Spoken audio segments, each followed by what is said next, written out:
Well, to be quite honest, I never knew that I was going to pursue the spiritual path. If I had known, I would not have come.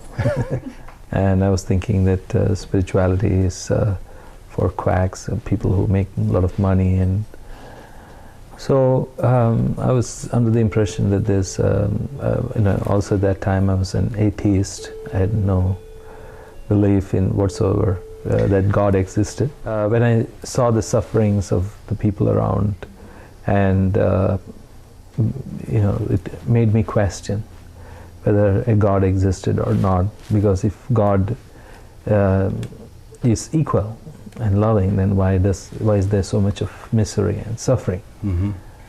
And I'd seen a lot of people around me in the area I used to live, who used to claim that they were spiritual, and basically they were just cheating other people, and still being a skeptical person. Mm-hmm. I'm still a skeptic about Amma. I think that's good. Yes, many people consider her in different ways, like an incarnation or an avatar. Some people consider her as a incarnation of the Divine Mother. If Amma had hugged about, the rough estimate we would say right now is about 25 million people. 25 million yes, people. That's what she has done. And so you can multiply the effect of that by at least 5. That is more than 125 million people would have indirectly had the effect of that hug. Whether it doesn't matter whether she is God or not, but the fact that she sits for so many hours together every day is the greatest miracle that she's performing for me and for everybody else also. As now for me, I don't care whether she's God, she's devil, it doesn't matter to me, because she is my mother. She has become my mother.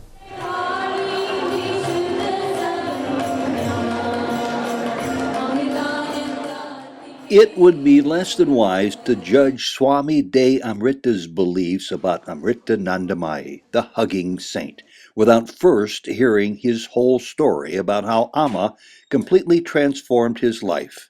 In this most honest and candid interview, Swami Dayamitra paints an exceptional picture of his teacher, his guru, his mother.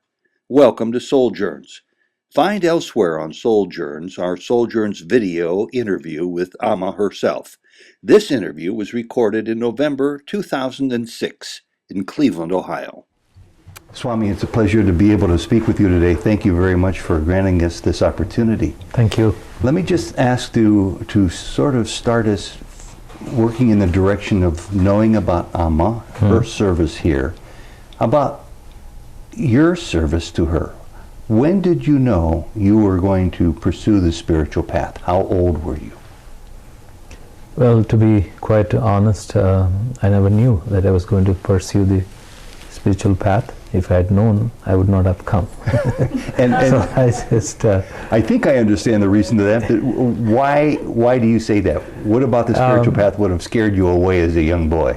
Because obviously at that time, my idea or my conception about spirituality was totally different, and I was thinking that spirituality is for quacks, people who make a lot of money. And so I was under the impression that there's, also at that time I was an atheist. I had no belief in whatsoever that God existed.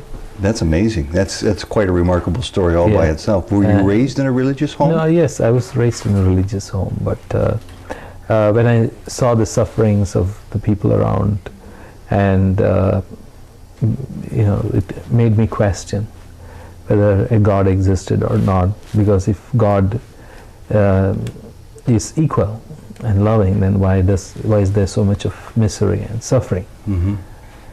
So that was one of the reasons why I did not want to come to spirituality. And I'd seen a lot of people around me in the area I used to live, who used to claim that they were spiritual, and basically they were just cheating other people, and they would show some cheap magic tricks and then try to get the faith of people by showing so. And then later on, as they would be exposed, it shattered my faith also about spirituality. So that's quite a big leap to go from being a practicing religious young man in your family's religious tradition, I suspect that was Hinduism, Correct. to becoming a full-fledged atheist, which takes tremendous conviction and tremendous strength of belief that the non-existence of God Right. is what the world is all about. Right. Did you remain an atheist very long? No, after I met Amma, all my conceptions about God. I mean, even today I would call myself an atheist because I have not seen God in person, but I see through Amma what she works, when she works, and whatever she does, I see that as an act of God. And to be a believer, is it important that we do see God, or can we be a believer and never see the face of God in this form, on this plane? Well, that's a good question. Many times, Amma says that, like for example, when we are going somewhere, for example, we are going from Ohio to New York, we embark on the journey believing that we will reach there. We have faith. We have faith. So what happens is, if we don't have that faith will not take us there. Similarly, in this search, if we do not have that faith about God, or it doesn't matter in one sense, but if we have faith in God, then definitely the journey will be smoother. And it's not a question of whether God exists or not. And as they say, ultimately in the Vedas, the God is within, and we are God. We are a part of God, and which we have to realize in due course. So that's the journey, or the end of the journey. So that concept of God is good because it gives us faith and courage to walk on this path. And the other problem is we should not just hold on to what we had conceived about or thought about what God was, because as we keep walking, our conceptions keep changing, and all our images sometimes will be completely shattered, and what we think was God may not be God, and what we thought was not God would become God. So it sort of sounds like what you're suggesting is that people would be wise to suspend judgment. Correct. And to allow the evolution of life, the parade of life before your eyes and senses, dictate where you should be in your understanding for that moment, Right. and be open to the fact that more changes are coming. Correct. That's very interesting. It's very well put the way you described it there. And so you've had, just for your own life's experience, a baseline where you were born into a religious family, and in theory you were raised as a religious child. You became disillusioned. You continued to move along that timeline into atheism. Right. And then you saw something that changed your heart and opened it to drop judgment into being open about what the possibilities of God might be. Correct. I want to get to that 1 second, because I read somewhere, and you correct me if I'm right or wrong, that before coming into Amma'S fold, you were a filmmaker in India, Right. producing documentaries, and that you had set out to do a documentary on this hugging guru named Amma. Take it from there. No, actually what happened, just let me go a step back. In those days, Amma was not so well known as she is nowadays, and I had no idea about her. And originally the documentary that I was planning to make was about pollution. Pollution in India. In the part of the country where I stayed, Kerala. There were like 8 or 10 factories that was constantly and is constantly sending out pollutants to the atmosphere. And what happened was I wanted to do an expose on this, the management of these factories, which would allow such pollutions to go into the atmosphere. And so I was trying to make a documentary about this, and once the government, who was also part of this, came to know that it would cause them to lose their seat, they refused to give me permission to shoot. And I was left without a subject, and my producer was breathing on my neck and saying he wanted to complete it within 60 days, and I don't have the courage to tell him that I don't have a subject. So I was looking for a subject. It was at this time when one of my relatives, my aunt, came and told me about Amma. And in fact, she had mentioned about Amma much earlier, like 6 months or 9 months ago. But since I had no interest, I didn't want to see her. But it was this time, and again she came and told me, "Do you want to see Amma?" And then I said no. And then 5 minutes later, I had this light bulb turning on, and then I ran behind her, caught hold of her hand, and said, "Let's go and see Amma," as I thought I could make her the subject of a documentary, and I could make a documentary about fake miracle healers. So your motive initially was not a positive motive? No, definitely not. So, but my aunt, and who was a staunch believer at that time, thought it was the greatest miracle that Amma performed. You didn't tell her your real motive, did you? No, I didn't tell her the motive. And so that's one of the reasons why I went to see Amma.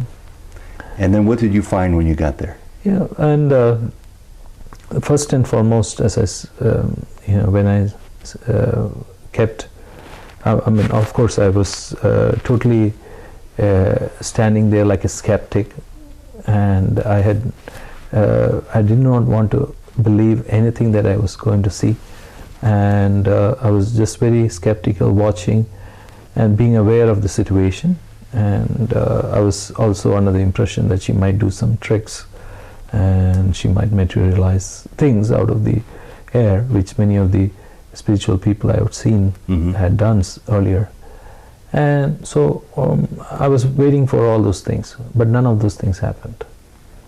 As I saw this, she sat there. One of the most amazing things, the first thing I saw there was, when she sat there, she sat for more than 12, 13 hours at a stretch without taking a break, going to the bathroom. And did she have water or food? No, nothing. And just sat there the whole time. And people would walk to her. So everybody, that was the second one that I saw, everybody who went to her received the same amount of love, no matter who it was, whether they were rich, poor, sick, old, it didn't matter to her. And it seemed as if she knew all of them. And there was not much of a conversation or interaction, too much of interaction about introducing, like for example, when you meet a new person, you have to introduce and start talking about some of the subjects and broaching about each other's interests and hobbies or professions, and then you strike a commonality between each other, and then that's how you start your conversation. But in this case, there's nothing like that. You just get straight into the subject, and you tell her what they would tell her what they wanted, or she would ask a few questions about their family, and it would just go on like that. So what happened was, I was amazed to see that. And the third thing was, usually when you talk to people, after 10, 15 or half an hour, you get bored. And if you see, for example, if you're listening to the problems of a friend or your own child, you might listen for 10 minutes, and after that slowly your mind starts shutting down, your ears do the same thing, and after maybe half an hour or maybe 1 hour, you get up and you leave, or you ask that person politely to do something else. So in this case, she was just sitting for 13 hours continuously listening to the problems, and in fact, she had in no way she showed any signs of getting bored or getting fed up with what she was hearing. And then towards the end, that's what actually changed my life. And I saw this person who was completely disfigured, and he had one of the worst kind of leprosy. It was known as the king leprosy. And as soon as I walked in, there was a strong smell, there was odor that was being emitted by his body because it was full of pus and blood. And as soon as he walked in, everybody moved away from him.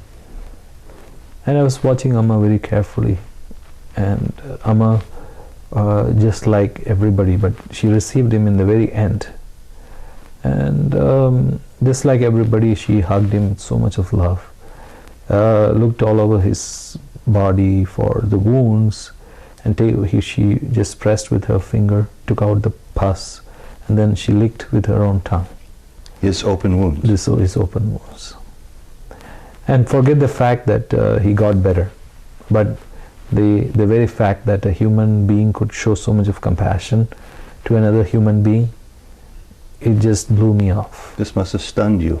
Yes, and that's what just totally changed my life. So you mentioned earlier, Swami, that this was at a time when she was less known around the world. Correct. And presumably she didn't have quite the following she has now. Can you remember the year or close? This was 1983. 1983. And do you know how long she had been performing her service at that time? It was more than about, about 80 years before that. 8 years? Yes. So she's been doing what Amma does for quite some time already. Correct. And when you were there for those 12 or 13 hours, either before or after you witnessed this incredible feat of selflessness and love and humility and compassion, did you think yourself about joining the line to see what she was like? Did you get a hug from Amma? Yeah, I did. Of course, I did get a hug from Amma. And did that register on you at all? Yes, of course. That is a total different story, as by itself, because as I told you, like I was a total skeptic when I went to see Amma. So I had, in fact, briefed my aunt who took me, saying that, I didn't want her to tell Amma any of my problems or any of my woes, because not only that I was having so much stress about this documentary, but I also had some physical problems, health problems. And so when I walked in and met Amma for the first time, what happened was my aunt had it's very customary in India to take a basket of fruits when you go to see a saint. Mm-hmm.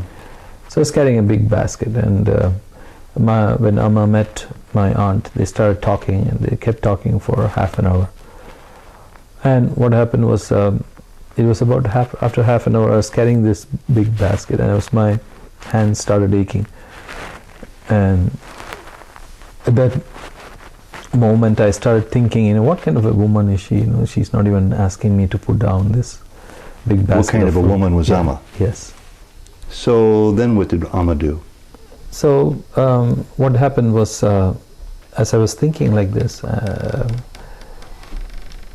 what Amma looked at me and she said, my son, she calls everybody son or daughter, and she said, my son, you have problems.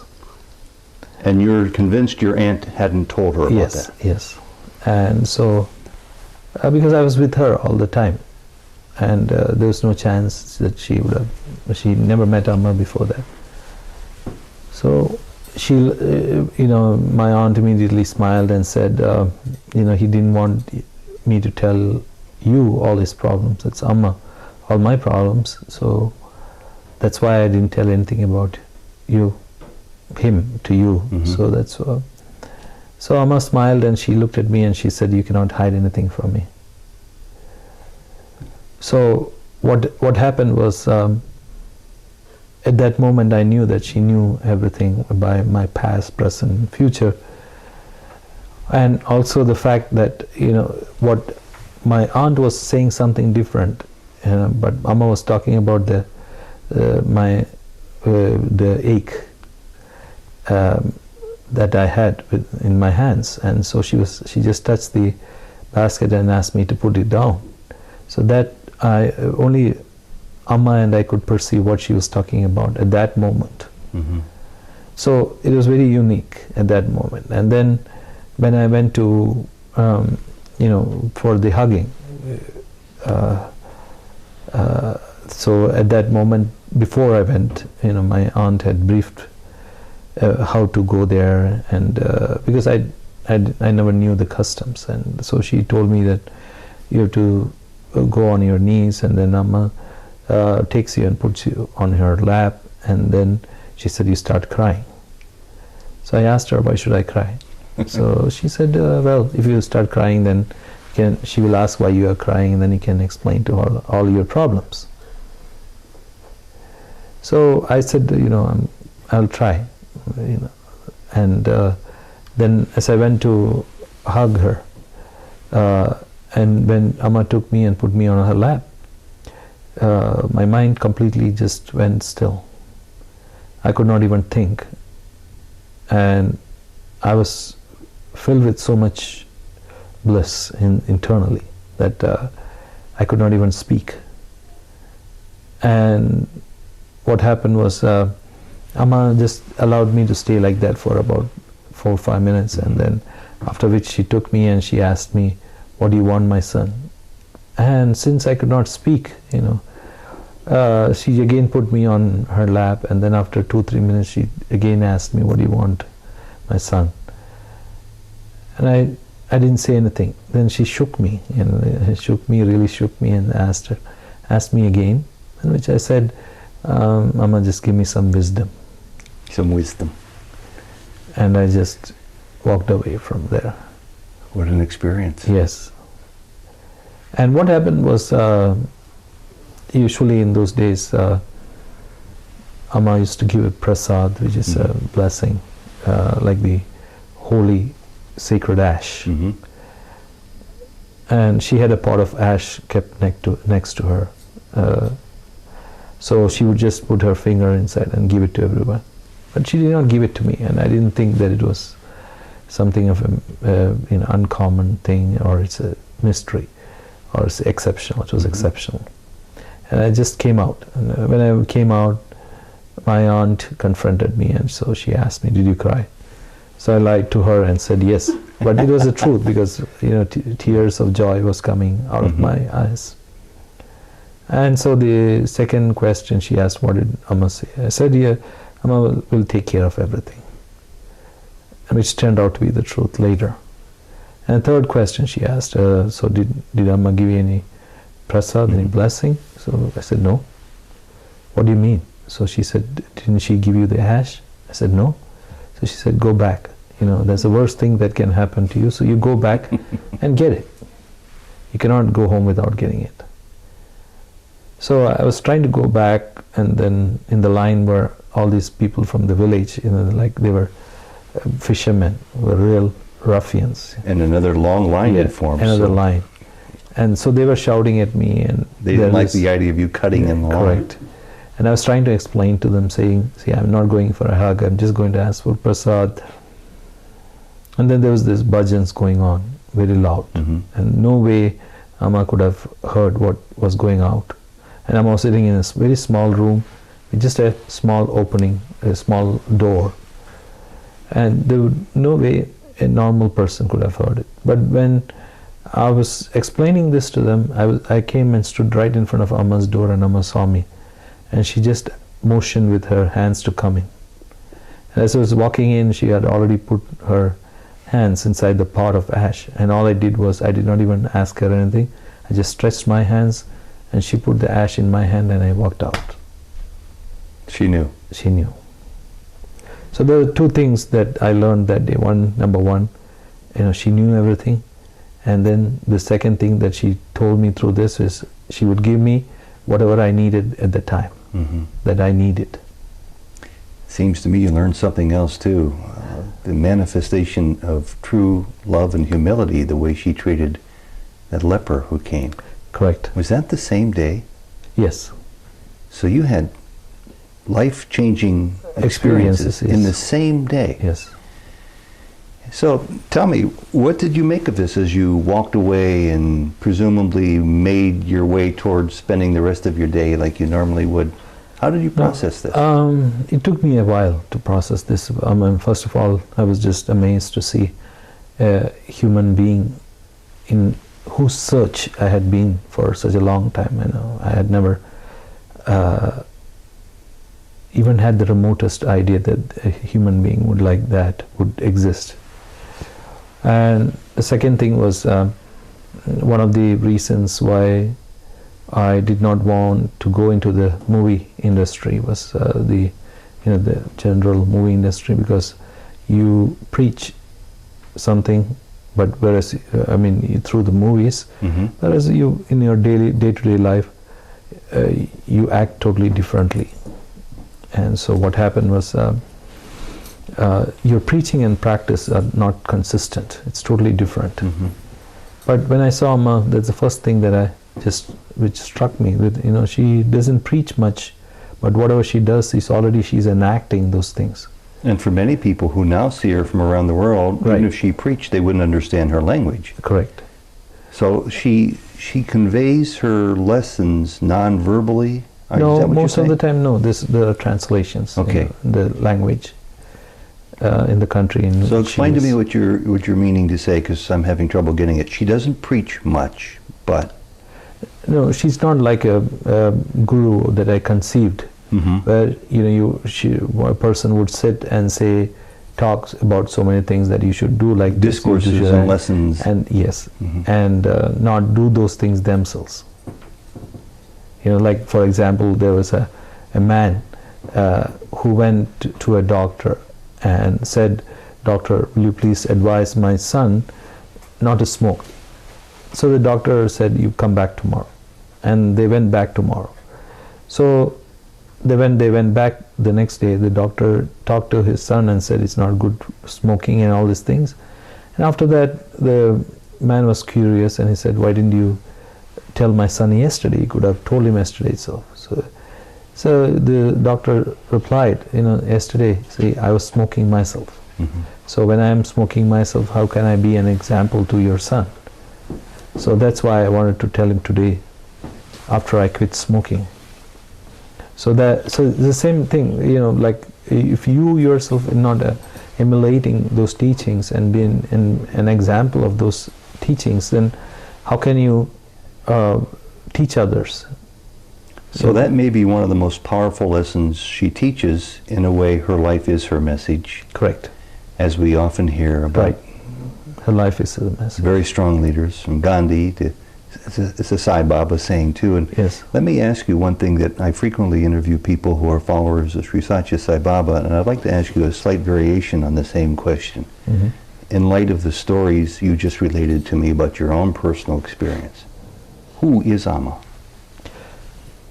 I was just going to say that, in one sense, Amma, in India generally we believe that the souls reincarnate to help other people, and people who have evolved spiritually so much that they come back to the earth to help us into this plane of existence, to help us also to go on our spiritual path and evolve.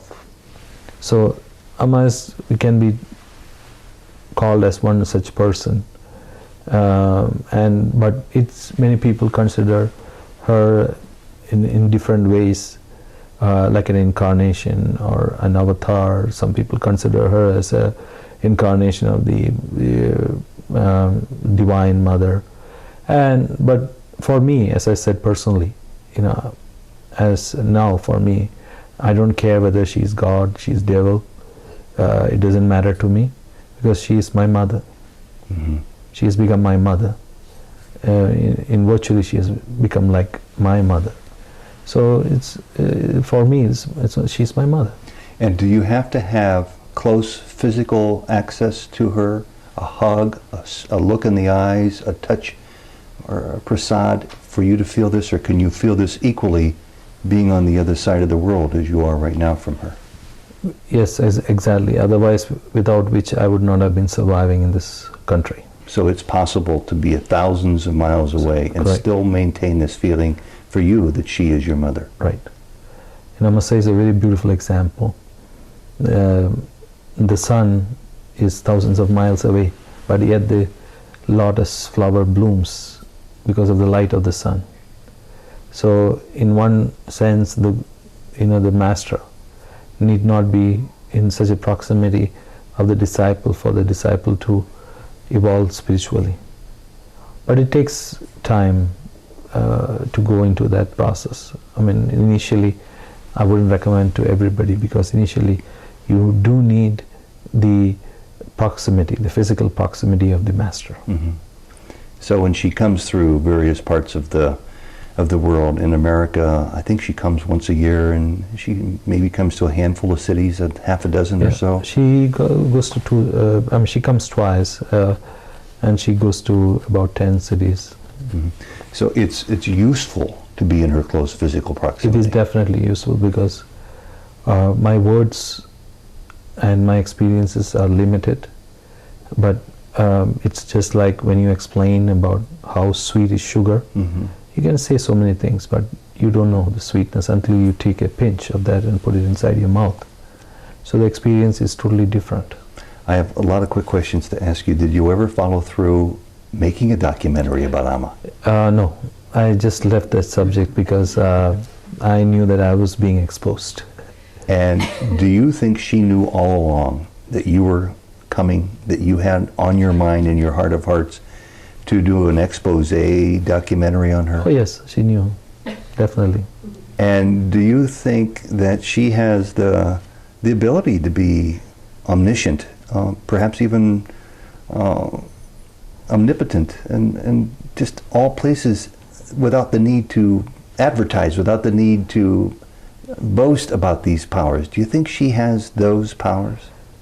Well, I would say, in one sense, I don't know much about the omniscience, and because I hadn't had that kind of an experience myself. So still being a skeptical person, Mm-hmm. I'm still a skeptic about Amma. I think that's good. Yeah, so I wouldn't say that. But the fact is, it's like Amma tells this example. In olden times, just before they invented all these toys and gadgets, the mother would be in one room, and the child would be sleeping, and the mother would be working in a totally different place and in a totally different room, part of the house. But when the baby starts crying, the mother immediately knows, Mm-hmm. without any gadgets. Today now you have these electronic gadgets. She has an intuitive voice telling. So yes, so that I felt so many times, that whatever happens in my heart, she knows. And when I call for her, and when I start feeling my the pathos of in my mind, she already receives that, and she knows that. I can vouch for that. Correct me if I'm right or wrong here, because it seems to me, with my limited knowledge of Amma, that one of her greatest gifts, I'm sure she has many, is just to do what she does for 10 hours, 12 hours, 14 hours at a stretch. Yes. Treating everyone who comes before her, stranger, friend, or foe, equally. Correct. With the same energy, the same love in her eyes, the same physical exuberance she Right. manifests with those hugs that she's Correct. famous for. Correct. What's that lesson to you? What does that mean to you when a person's able to show that much selflessness for other human beings? Well, I mean, I definitely cannot arise to such an extent where she is. That's one thing. But at least I can aspire to be selfless, at least, an ounce of that. Even a small drop of that would be, it will be very, very, very, very elevating for me, number one. And number two is, the fact that I can serve her through when she does this is I'm indirectly serving other people, those who come to see Amma. So in one sense that gives me the satisfaction. And the most important thing is when I see her doing this year after year, day after day, and month after month, it gives me the sense that there is a hope for humanity. So that brings me to a question which is kind of difficult to ask, but I want to preface it by saying how much I appreciate your candor, your truthfulness in sharing your previous doubts as an atheist, your convictions now that you've seen and absorbed firsthand. And I think without trying to exactly quote you, you were saying it doesn't make any difference to you if she's God or the devil. She's helped you enormously along your spiritual path. That's right. And you also mentioned about doubts which are still present in your mind. All of this adds up to a wonderful testimony that you're speaking from credibility, a credible source called your heart, rather than reading from a paper. Correct. And so in light of all of what you've just said, let me ask you, what do you think Amma'S main purpose is then in traveling around and trying to make others accessible to her?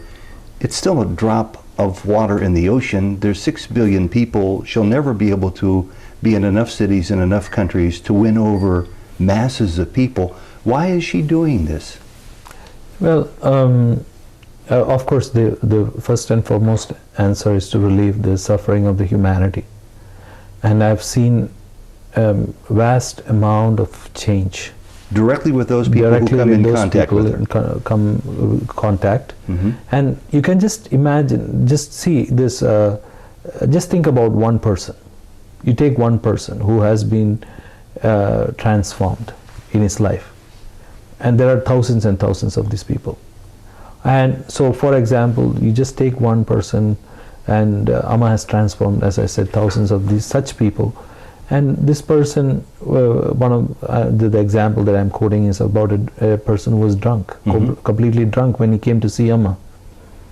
And we had to pour, he was just sitting in a pool of vomit, and nobody wanted to touch him. Then Amma went and cleaned him and changed his cloth, and he became totally transformed. And a week later, when he saw him, he had stopped drinking. He was totally a different person. So you can imagine that person affecting, say, another 4 or 5 people. So like that, it spreads. Yes, exactly. And if Amma had hugged about, the rough estimate we would say right now is about 25 million people. 25 million people. That's what she has done. And so you can multiply the effect of that by at least 5. That is more than 125 million people would have indirectly had the effect of that hug. So that by itself is mind-boggling. And second thing, as I said, as Amma says, it's true that we can never dry up an ocean. But at least if we take one drop and take it over, then we have one drop less. So we need to put only that much effort. We don't have to have the effort to take one drop out again. So it's kind of an optimistic approach that definitely. So when I look at it, then there is a message of optimism that definitely the mankind or humanity is going in a positive direction, or will end up in a positive. Swami, you're still, relatively speaking, a very young man. What do you plan to do with the rest of your life? Just follow Amma, that's what it is. And that leads me to a question that has 2 different possible answers.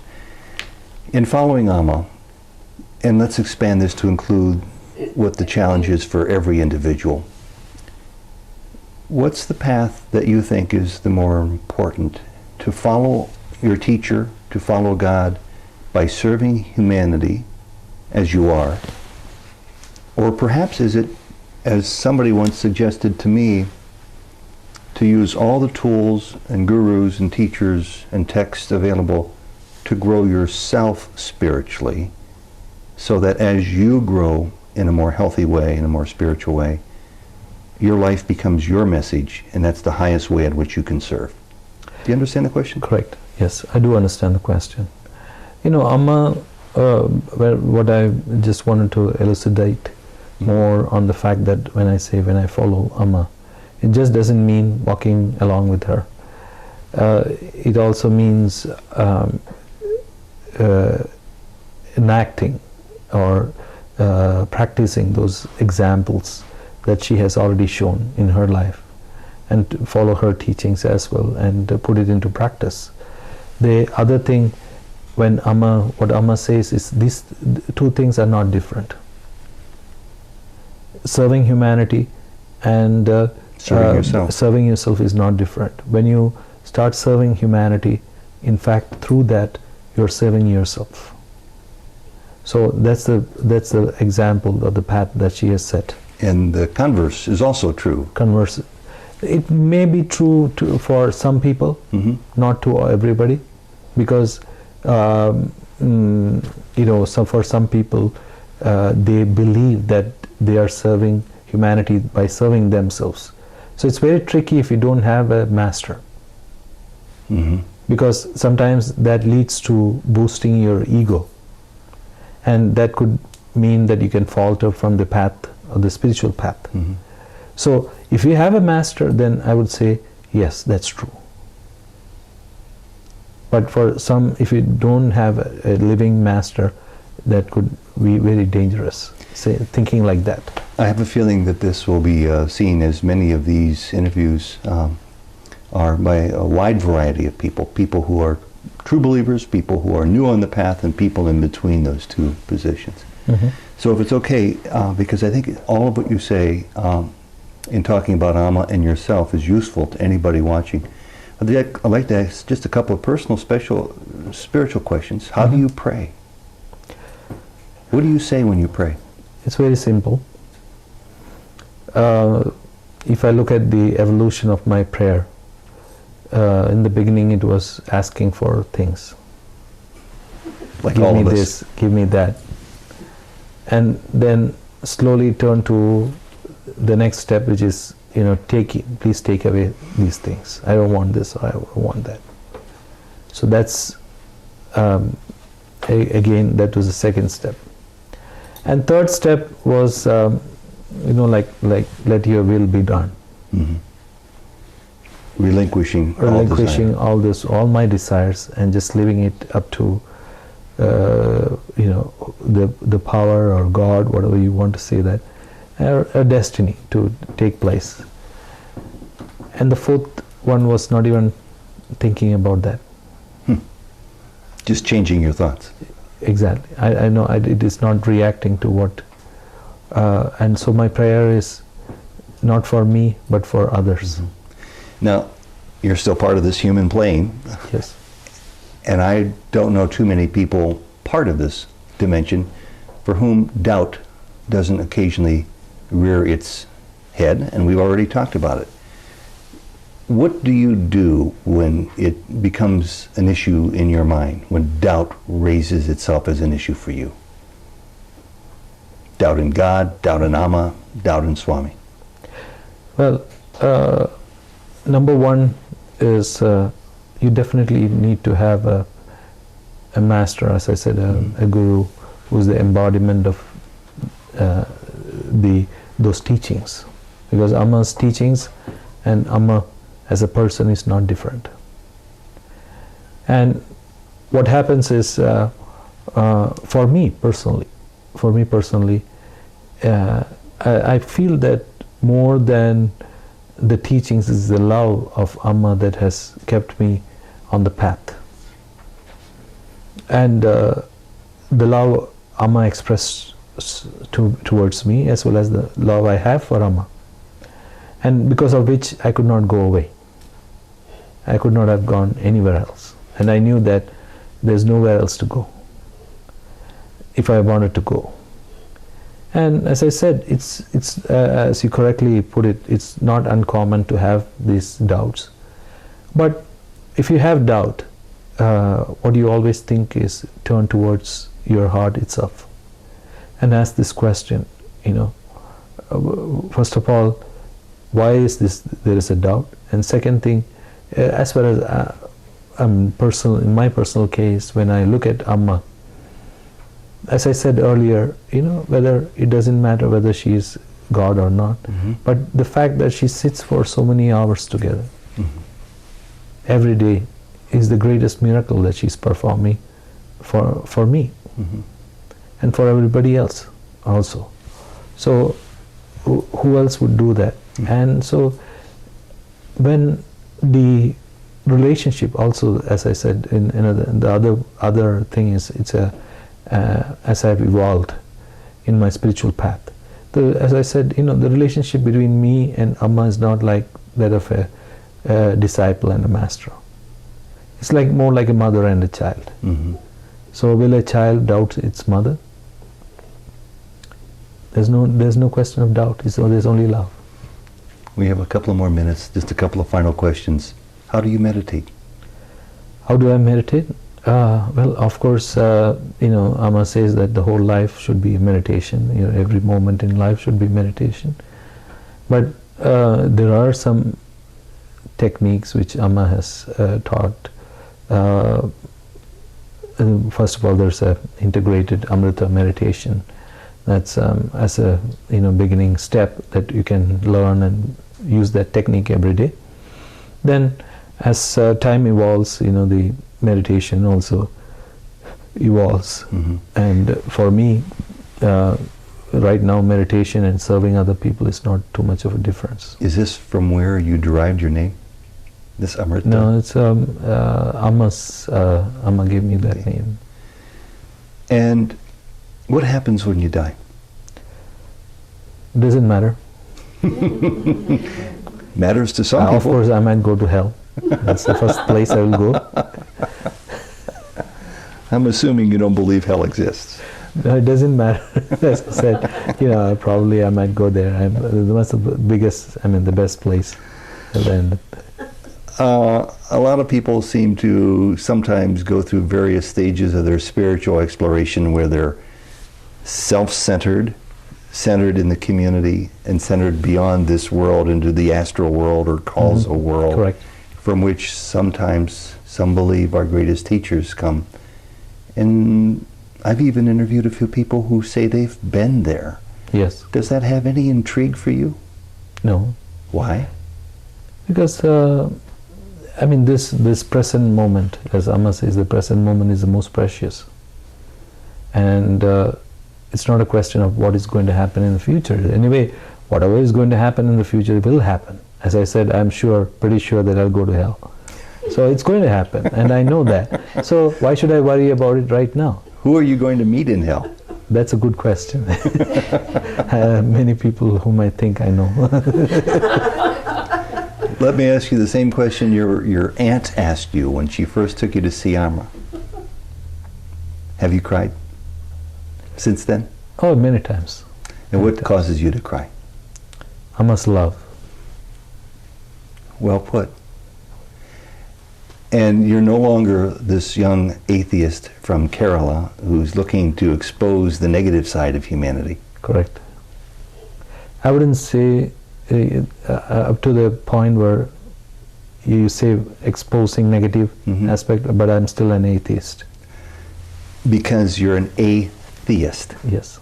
Because you have not yet seen the face of God. I've got to ask you to talk a little more about that, because it's fascinating. How can you be sitting here as a disciple of Amma and still think of yourself as as a skeptic, as a critic? Not a critic, but as a skeptic. I'm saying, what I'm saying is in a conceptual notion about God has disappeared for me. So if I think that God is a person who's sitting up in the heaven with a long beard, white beard, and who will be punishing everybody, then I don't want to believe in such a God.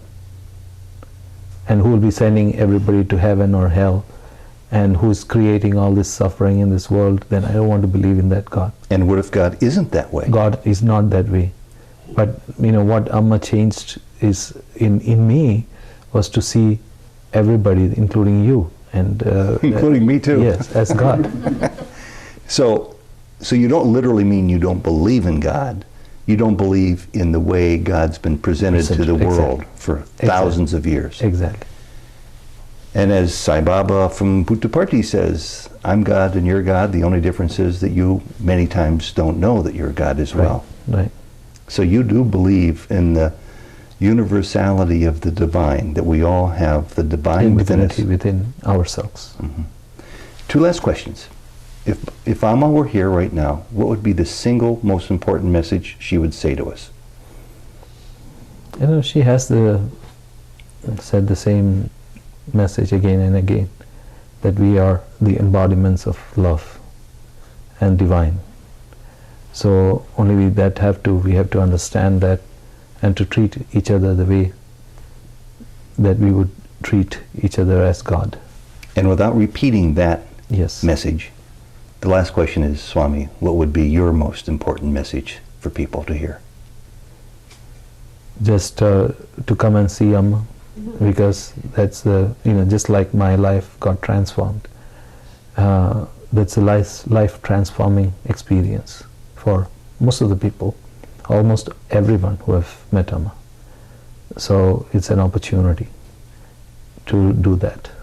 Swami, it's been a genuine pleasure to be able to talk to you today. Thank you. And thank you very much. So this is പ്രത്യേകിച്ച് ദുഃഖമില്ല. അവന് സന്തോഷവും ദുഃഖവും. എനിക്ക് ദുഃഖം എന്ന് പറയുന്നത് ലോകത്തിന് അതുകൊണ്ടെന്ന് പറയാം. Yes. For the first question, where does your joy come from? Yes. So it comes from within. Masses, we are not like a candle light which has to be dependent on someone else to be lit. So we are like self-effulgent sun. So once you know that, we will know the happiness really from within. And So you find it first within, then... No. പരിമിതമായ ശരീരം പരിമിതവും സമയമായ ആത്മാവാണ്. ആത്മാവെന്നാണ് ആത്മാവ് ബന്ധിച്ചിരിക്കുന്ന അവിടെ ദുഃഖം വരിക്കുന്നില്ലേ. Like baby goats bleating. We are like the lion. Very strong. Very strong. So once you know, and then once you know that we are not this limited body, we are the unlimited infinite Atman, then you know the happiness comes from within. And that's a gradual process. So that is where Amma really feels happiness from within. Yes. And then so she is not like a battery that loses its charge if it is used for some time. She is charge പറയുന്ന കർണോട് connect battery ഇല്ല കർണോടുള്ള കണക്റ്റാണ്. ഇത് ആത്മാവെന്നാണ് ഞാൻ ശരീരത്തിൽ പറയുന്നത്. So she is connected to the eternal source of power, constant supply of power. And once it's ignited, once it's charged, it keeps its charge. No, Amma is eternally connected to the eternal source of power. It's not like a battery. Could you ask her a second question? അമ്മ upset ആകാണ്ടിരിക്കാൻ കാരണമുണ്ട്. എന്തുകൊണ്ടും അമ്മ upset ആകാണ്ടിരിക്കാൻ എന്താ കാരണം? Upset ആയതുകൊണ്ട് എന്താ ഗുണം? Upset ആയതുകൊണ്ട് ഗുണമുണ്ടെങ്കിൽ അപ്സെറ്റ് ആകാം. അപ്സെറ്റ് ആയതുകൊണ്ട് ഗുണമില്ല, പ്രായോഗികതയല്ല. So what is the benefit of getting upset? Yes. There is no use in getting upset. ഒരാൾ പറഞ്ഞു നടക്കുന്ന നോക്കിയിട്ട് അപ്സെറ്റ് ആയതുകൊണ്ടല്ല ആളെ പിടിച്ചെഴുന്നേൽപ്പിക്കുകയല്ലേ ചെയ്യേണ്ടത്. There's never a cause, never a reason for becoming upset. Yeah, because there is no sense in that. Someone doesn't get upset. If someone has fallen down, there is no use of getting upset. Oh, he has fallen down. Just try to help him to come out. So nothing ever upsets Amma, mother. അതുകൊണ്ട് ഇതുകൊണ്ടെങ്കിൽ ഇല്ലല്ലോ. പ്രായോഗികത എന്താണ്? See, there is no practical use of getting upset. So Amma It doesn't serve any purpose. She is very practical. Very good. Next question.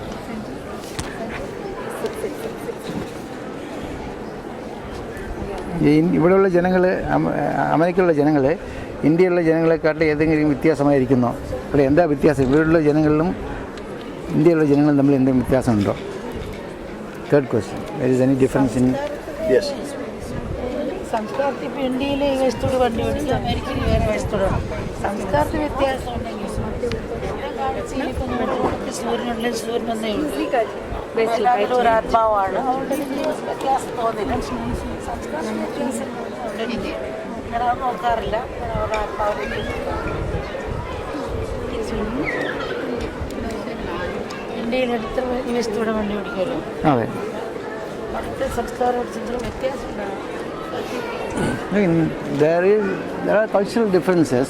Like in India, you drive the car on the left side of the road. Yes. Here you drive on the right side, isn't it? So that kind of cultural differences are there. But as far as Amma is concerned, she sees only the all-pervading consciousness in everyone. So she sees beyond the external. Yeah, beyond the body. Beyond so the you have material. 100 pots filled with water. And if you keep it outside in the sun will reflect in all the 100 parts. It doesn't mean that there are 100 suns. There only one sun, but reflecting in all the parts. Similarly, Amma sees the same Atman which is reflecting in everyone.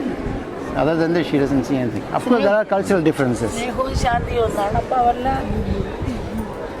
സ്നേഹവും ശാന്തിയും ഒന്നാണ്. അതാണ് നമ്മുടെ അവർക്ക് വേണ്ടത്. എല്ലാവർക്കും വേണ്ട അടിസ്ഥാനമായിട്ടതാണ്. So whatever it is, the peace and love are same to everyone, and that's what people want everywhere. No matter who the person is. So that's what she's trying to give. And she's self. തേനും തീയും ഏത് രാജ്യത്ത് എന്നാലും വ്യത്യാസമൊന്നും ഇല്ലല്ലോ. Like honey, wherever you get the honey from, it's sweet. It's like, And nature of the fire is also same everywhere. So it's the same no matter what. she sees that unchanging. സ്നേഹം ഒന്നാണ്. And could you ask her Eastern, the question about in Eastern spirituality, the question of the illusion of life, that this is all an illusion, this is all our dream. What can I tell people in the West to make them understand that?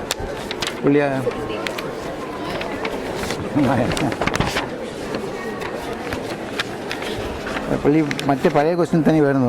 ഇതെല്ലാം മായ എന്നാണ് പറയുന്നത്, ഒരു സ്വപ്നം എന്ന് പറയുന്നു. അപ്പോൾ ഇതിനെക്കുറിച്ച് എന്താ പറയുന്നത്? നമ്മുടെ കിഴക്കൻ ഫിലോസഫിയിൽ അങ്ങനെയല്ല പറയുന്നത്.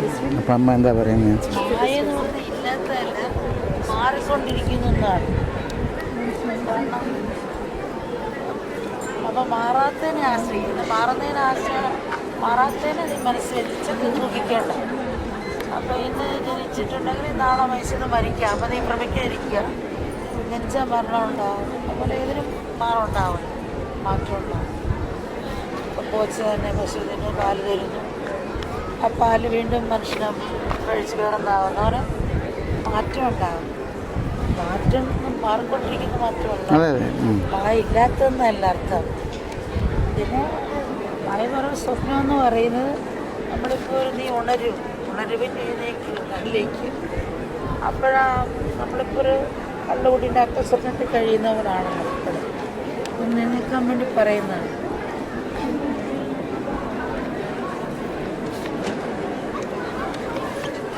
ഇല്ലാത്തതല്ല,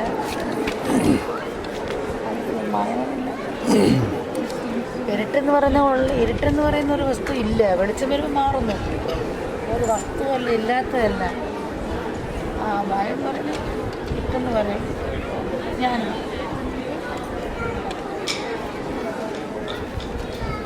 Actually, the illusion doesn't mean that it is not existing. Illusion does not mean it is non-existent. It is changing, that's all. So it is not an illusion. No. Illusion means really, it doesn't mean that it is non-existent. It is existing, but it's changing. That's why, that is the real meaning of This is very illusion. difficult for people in the West to understand. No. This is changing, so anyone can understand. So in this changing situation, changing world. വൃക്ഷം ഉള്ളത് കൊണ്ടല്ലേ എൻ്റെ നിഴലുള്ളത്. അതിൽ തന്നെ നമ്മൾ വിശ്രമിക്കുകയും ചെയ്യുന്നുണ്ടല്ലോ. So it is simply changing. And people are taking birth and they die. So it is a change. It's not that they are not non-existing. So among these changing things, So it's if you temporal. focus, It's here today, temporary. tomorrow it's gone. It's permanent, not permanent. So among these changing things, impermanent things, if you focus on permanent thing, which is God or truth, then you won't feel sad, because there is something that you can hold on to. If you are born, definitely there is going to be a death. So that is what is called Maya, because it is changing. It's ever You are changing. being born and then you It's never get static. old. No. Then you grow and then you die. So that is what is called Maya, because it is not permanent. It is always changing. Like the cows eat grass, and then the grass goes into the body and yields milk for us. We consume the milk. It passes out of us through. It's a continual transformation. So it's called Maya. It is not that it is non-existing. So now we are in a dream state. So we wake up to that level, then we will know. So there is a dream, and we are in the dream state. Yeah. എന്നൊരു വസ്തുവല്ലല്ലോ So you see, സമയം മാറുന്നത്. so it's like a drunkard who is in a semi-conscious state. For him, things are not clear. For a drunkard, even though it is reality for us, it is So not he has clear. to come through the illusion Yeah. of the stupor of his being drunk. Or it's like a darkness which can be eliminated by bringing in light. So illusions like that. And then, even though it is illusion, it's still useful for us. Just like a shade of a tree. The shade of a tree is actually non-existent. If the tree goes away, the shade also goes away. So, but while it's there, still, when the shade is there, we can take rest if you are scorched in the sun. So, even though it is illusion, still it is useful for us to know about the reality. There is something behind this. സത്യമൊന്ന് പറയാം, പക്ഷെ അതിന് ഒത്തിരി വ്യാഖ്യാനിക്കണം. കാരണം ഒരു പ്രായോഗിക മനസ്സിന് വേണം, മനുഷ്യന് വേണം, അല്ലാതെ ഒക്കത്തില്ല. അപ്പോൾ സ്വപ്നം എന്നൊക്കെ പറയാം. നമ്മളോടൊക്കുമ്പോൾ ഞാനില്ല, നീയില്ല. വളർന്നു കഴിഞ്ഞപ്പോഴും എൻ്റെ വീട്, എൻ്റെ അച്ഛൻ, എൻ്റെ അമ്മ, ഞാൻ ദുഃഖമൊക്കെ വരുന്നു. അപ്പോൾ ബ്രഹ്മം ബ്രഹ്മമായിരിക്കുന്നു.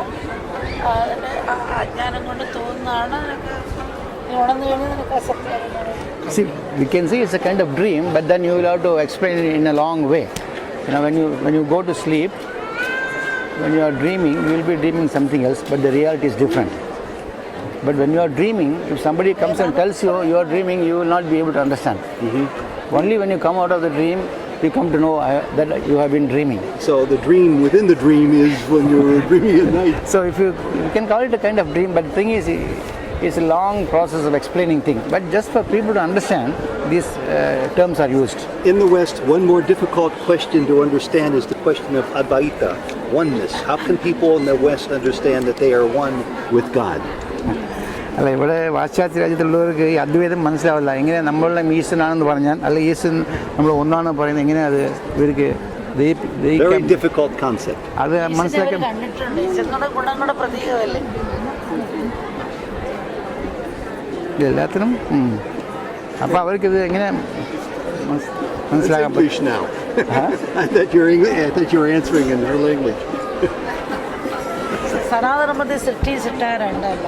സ്വർണ്ണയും കമ്മലും മാലയിലാണ്ടല്ല. കമ്മലും മാല സ്വർണ്ണമുണ്ട്, സ്വർണ്ണത്തെ കമ്മലും സമുദ്രം തിരയിലാണ്ടല്ല. സ്വർണ്ണത്തിനുണ്ട്. പക്ഷെ ആ ഒരു ആത്മാവേ ഉണ്ട്. പക്ഷെ നമ്മൾ അജ്ഞാനം കൊണ്ട് അത് അറിയുന്നില്ല. ജ്ഞാനം വരുമ്പോൾ തെറ്റ് ചെയ്യത്തില്ല. ഉള്ളതിന് ഉള്ള ഭൗതികത്തിൻ്റെ ഈ വിവേകത്തിൻ്റെ വെളിച്ചത്തിൽ ഉള്ളതിന് ഉള്ളതുപോലെ കാണും. അപ്പോൾ ഒരാളെ മാക്രി ആനയാക്കാൻ നോക്കത്തില്ല, ആനയെ മാക്രിയാക്കാൻ നോക്കത്തില്ല. ഉള്ളതിന് ഉള്ളതുപോലെ കാണും. കൂടുതലിപ്പോൾ ഇമിറ്റേഷൻ സ്വന്തമായിട്ട് കാണുകയില്ല. ഇമിറ്റേഷനായിട്ട് തന്നെ കാണും. ഇമിറ്റേഷൻ സ്വന്തമായിട്ട് നമ്മൾ ആവേശം ഉണ്ടാകുന്നു. അത് മനസ്സിലാക്കുമ്പോൾ ഈ വിഷയം അതുപോലെ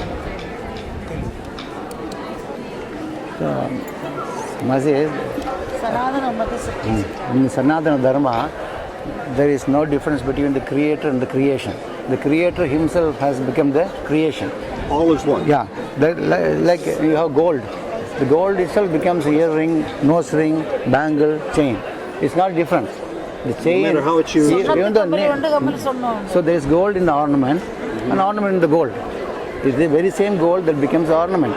It's not a different substance. So similarly, a creator himself has become the creation. Like you take the example of ocean, the very same water in the ocean becomes the waves. The ocean is nothing but the water. It's all part of the Waves is oneness. also nothing but water. Even if it's outside of the ocean.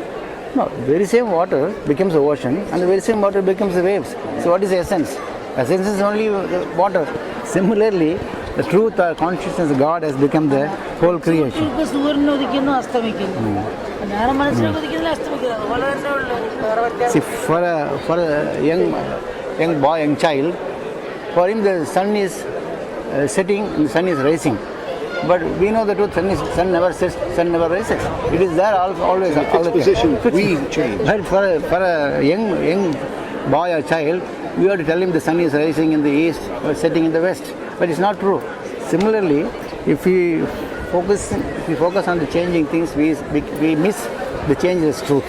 But if you focus on the changeless truth, then you will understand everything.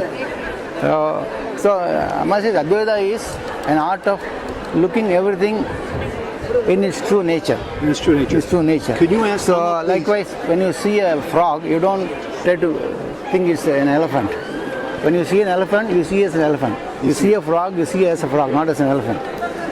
Very good. Could you ask Amma, please, Mother, please, what does she say about doubters and skeptics? Do they bother her, and what can she say that they can profit from, doubters and skeptics? ഈ അമ്മയിൽ അവിശ്വാസമുള്ളവരും അമ്മയിൽ അവിശ്വാസമുള്ളവരും അമ്മയെക്കുറിച്ച് ഈ നിരീശ്വരവാദികളും അവരെ കൊണ്ട് അമ്മയ്ക്ക് ശല്യമുണ്ടോ, അമ്മയ്ക്ക് ശല്യം തോന്നുന്നുണ്ടോ, അവർക്ക് അതുകൊണ്ട് എന്താ ലാഭം എന്ന് ചോദിക്കുക.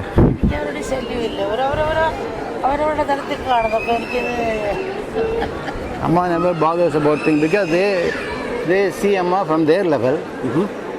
Others see Amma from their level, so Amma doesn't have any complaints. So it doesn't make any difference. ചൂടുവെള്ളമായിട്ട് കാണുന്നത്, പച്ചവെള്ളമായിട്ട് കാണുന്നത്. ചൂടുവെള്ളത്തിൽ ഇപ്പോൾ കൈയിട്ടിട്ട് പൊള്ളിയെന്ന് പറയണ്ട, പച്ചവെള്ളത്തിൽ കൈയിട്ട് പൊള്ളാൻ പാടില്ല. അതിൻ്റെ തലത്തിൽ കാണും അത്ര ദിവസം. Because if there's hot water, you know it is hot water. If it's cold water, you know it's cold water. You put your hands in hot water and you say, oh, scream, oh my God, my hand is burn, my hand is burned. You don't say that because Amma knows this is hot water and Amma knows this is cold water. You put your hand in cold water and complain, oh, this is not hot. So she doesn't do that. So she thinks that everything is good. Everything is for good. What kind of a little girl was Amma? When did she first come to God? അല്ല, അമ്മ എങ്ങനത്തെ ചെറിയ കുട്ടിയായിരുന്നു, എങ്ങനെയാണ് അമ്മ ഈശ്വരനിലേക്ക് വന്നത്? ഈശ്വരൻ ഇങ്ങനെ പുറത്തൊരു വസ്തുവായിട്ട് എനിക്ക് തോന്നുന്നത്, പുറത്തൊരാളായിട്ട് ആകാശത്തിനപ്പുറത്തിരിക്കുന്ന ഒരാളെന്താണ് സങ്കല്പമല്ല എൻ്റെ.